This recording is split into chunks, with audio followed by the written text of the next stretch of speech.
Starting right off with the Lancome Teint Idole Serum. Wait, what? Teint Idole Serum Concealer. This is a skincare packed concealer. I want to say majority of it is skincare ingredients. As a very radiant finish, but it has a good amount of grip to it. If you can imagine your favorite watery concealer, think of a Maybelline Fit Me, but with milk or the e.l.f. gripping primers infused inside of it. Then I'm going in and mixing in LA Girl Pro Concealer in the shade Toast. The Lancome is in the shade 505N. Both of these are very neutral, as you can see on myself. Um, I love this combination. I've been loving the LA Girl Pro concealer inside of any concealer that I'm already using to boost it up to GOAT status. I really do love this as a mixing medium, if you will, for concealers. Right now, I'm going in with the LA Girl Pro HD foundation powder. Again, been loving that, and that is in the shade Toffee as well. Funny enough. Oh wait, no, this is Toast the concealer. The foundation's in Toffee. Using that on the lid, I like the texture of that because I'm gonna go in with that powder on my skin, so I like having that texture on the lid as well. Didn't used to believe in that whole concept, but I get it now. Then I'm going in with an OG old palette from Violet Voss, the Nicole Concilio palette, and that was the shade Gina. I want to say. One sec. It's actually Gigi. That's word to Bella. Gigi Dose Gabbana. DG. Such a beautiful shade. I cannot explain it. It's like a sandy brown. A sandy brown. Ugh, it's gorgeous. I use that all over the lid and underneath as well, just on a different brush. And I'm blending it into the concealer. I really want it to be seamless, if you know what I mean. I don't want a lot of lines, a lot of harshness. I want everything to be very blended and enmeshed together. Mixing together shades Boop Bop, Boop Bop, hello, and Chocolate. Now my sister really from the hood. Um, and I'm mixing those together. The shades kind of neutralize each other. It's really nice. It just has a shadow, if you can see. You can't really see much of it now, but as we get deeper and deeper into the video, you'll see that shadow specifically on my left eye come together more and more just by this shade essentially being a backdrop. You know, I really emphasize something but nothing makeup. That is, I feel, for my approach and my, theorem when it comes to makeup and its applications. I believe that's something but nothing. I mean, obviously you want something, right? But sometimes you don't want anything. It shouldn't necessarily, it's not every day that you need things to be apparent on your face and on your skin. Sometimes it's those things that are unbespoken, almost like impressionism, right?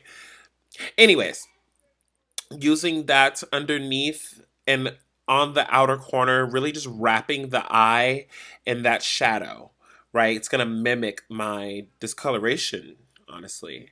Then I'm going in with this Fenty foundation brush. 110. Love it. It's like a paw. It just seamlessly blends out things. This is pretty much in real time this entire video, so what you're seeing is what you're getting outside of me like rummaging for brushes and switching it between product. The application and blending is truly real time, excuse me. I want you all to pay attention to how I'm taking my time, how I'm blending those areas together, where I'm going in terms of the order of blending. I'm starting from where I placed it down to a degree, going from outside in at the same time. So where I applied it first and then outside in. So the furthest outside parts would be where I applied it right on the face. the top of the lip, those nasolabial folds, right? And then the forehead. So I start there and blend it in to those areas, still starting from an outward position. I'm gonna bring out outside, inside, inside, outside. Let's keep it inside, okay? And what I mean by that truly is that you really want to keep that inside portion into itself, right? You don't necessarily want it to go too far out. Look at that outer corner when I turn to the side. Look at the forehead, right? Everything should blur into each other. Even if there is a difference in the shade, this should blend, right? Blending, as the meme went many years ago. I went in with a combination of three shades, I want to say. That was Glorious, Sagittarius, and Zozo from the palette. And that inner corner, I wanted to kind of mimic my concealer shade with the shadows. Now I'm going in again into that innermost portion and just slightly tapering it out and really building that structure and brightness to a final level as everything is dried down even more. These products are both pretty watery. If you know that the LA Girl Pro Concealer, if you let it sit right undisturbed for a while, it will get a little watery. And the serum concealer is a serum concealer, so obviously very hydrating.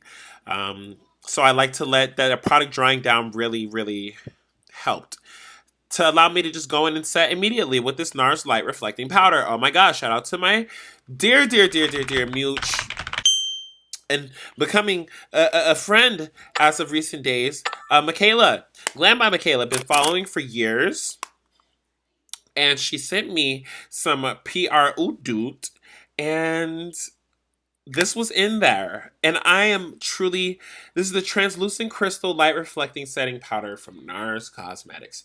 Jesus Christ. Especially with a product like this or product like these, very serumy, hydrating, wet, you know what I mean?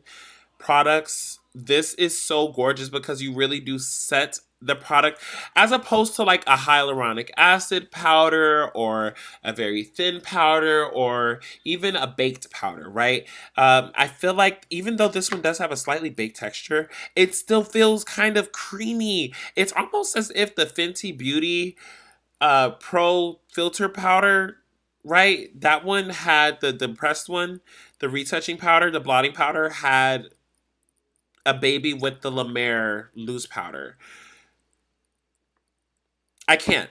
And then I went in with the Huda Beauty powder in those areas where I wanted recessed and a little bit more mattified.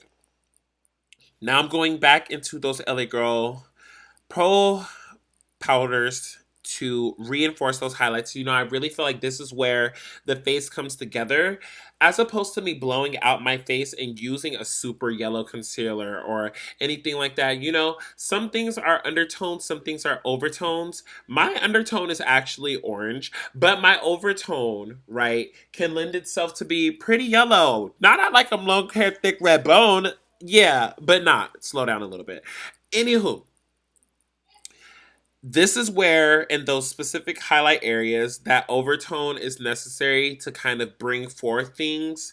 And I believe personally, not only for myself but the makeup I do on clients, models, this is the best way to bring forth those features without blowing out the face with creams. It can get a little heavy, it can get a little crazy, and most of all blown out of its original placement. As you can see, this brush that I'm using, Fenty, what is this? Concealer brush, number 80. It's really keeping everything in its place, and I'm just going right, like, boom, doom, doom, doom. Like, as you, oh, it's so precise, right? Then I go in with that same powder, just on a different brush, the highlight brush 120 from Fenty Beauty, and I'm placing this in this area to add a lot of support. Do you know you see what I mean? It's adding a lot of support to that under eye, so it's not just stark under eye, but it's also not blown out 2015, old style Kimmy. You know what I mean? Like blown out under eye. Then I do my Jocelyn Wildenstein. I love doing my nasolabial, not actually going through the nasolabial fold or the smile line, quote, quote.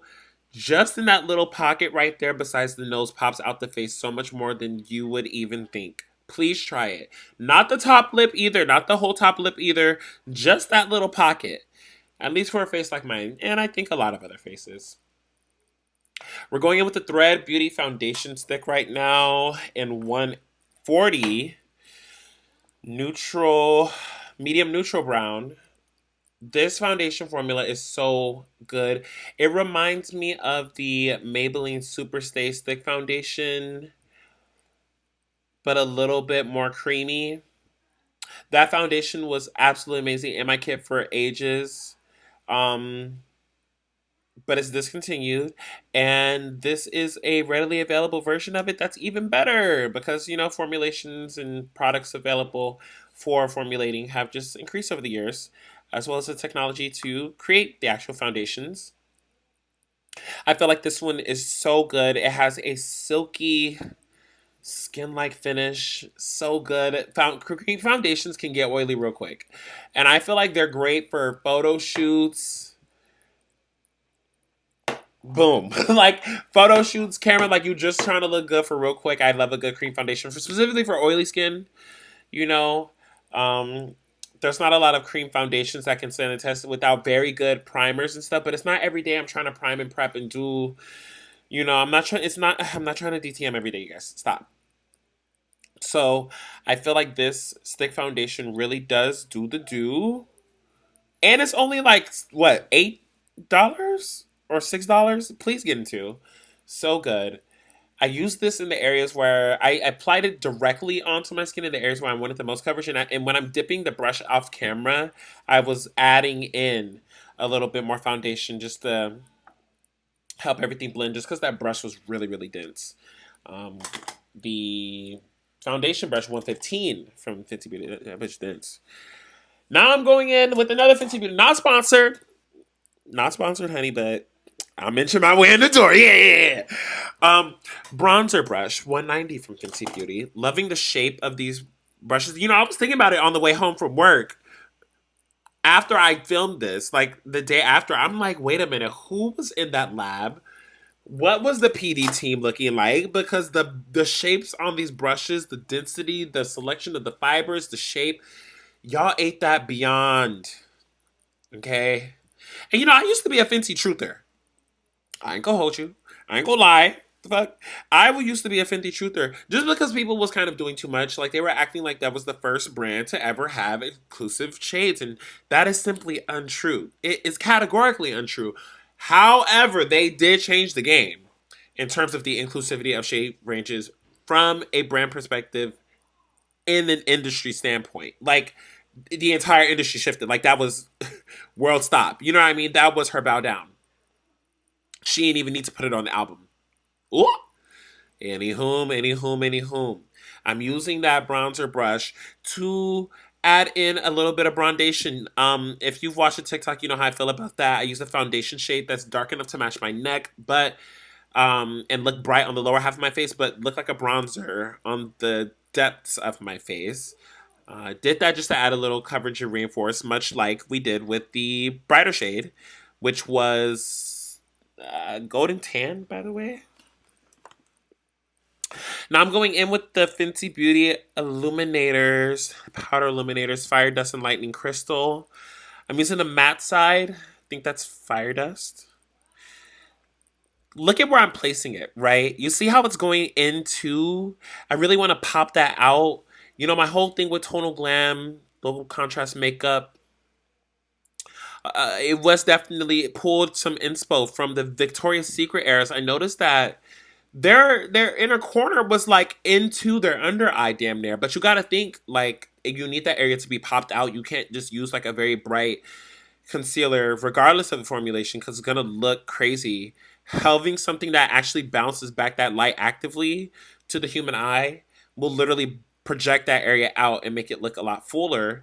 And as I age, lose weight, hormones, etc., I just need that support in that inner corner and just inner part of the face. Going in with that same matte illuminator side on those exterior illuminate, just to where literally where the light is hitting on those outer parts of the face, just to reinforce. And I use that brighter shimmery side, I want to say lightning crystal, just in concentrated parts of the inner corner and on the nose bridge as well. Following up with this buxom bronzer, so beautiful, so good. I want to say I got this gifted from a few years ago. Sorry to name drop. Should I not? I'm gonna redact that. I'm gonna ask if ask for permission. But yeah, I got that a few years ago and absolutely beautiful. Only picked it up recently because something but nothing. Kept it for sentimental reasons. Just started using it recently. Then following up with this Juvia's Place blush. What shade was that? Tara? Hold on.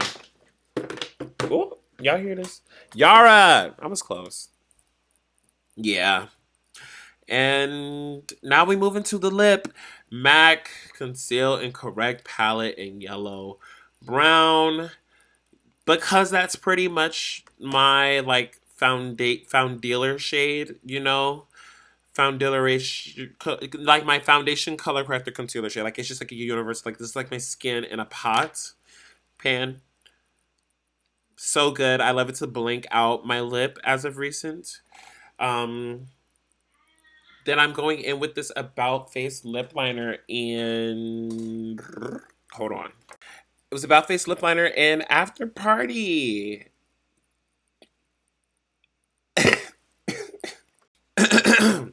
I had to withhold many comments right now, but I will say I came around with this lip liner. Um, it has a use, and it may not be lining my lips. I mean, technically it is. I don't know. Who am I to say? I don't make the rules. Now I'm going in with that foundation, that concealer brush, just to add a little bit of cohesion. But I'm like, something's missing. What do I do? Don't add a powder. I'm gonna use this dark brown from MAC. And then I just press that right into the outer corners to start see where we're going. How's that pushing out the lip? It added a lot of dimension, so I was like, oh yeah. And then I put it. You can see me smile a little bit. So I started running that over through the top, just the remnants, because that coolness will run through, right? Help add some shadow. What Miss Megan James be saying? Stone to define, period. This is my stone to define. And I ran that through the bottom lip, pushed it against my lip border. You know, I have like natural filler, so yeah. And boom. Ooh, yeah. You see, I was feeling it. Milk hydrogrip spray. Actually kind of eating the ghee. Who knew? They literally sent this to me over a calendar year ago. It's a little disrespectful that I'm literally using it just now, but it's too good, and this is the final face. This is Tonal Glam. I mean, it has many variations, many ways I can go about it and approach it, but this is, yeah, and this was a quick rendition too. 20 minutes? Honey, you're welcome. I'll see you in the next one. What can I say? This is a server. Let's ask the audience.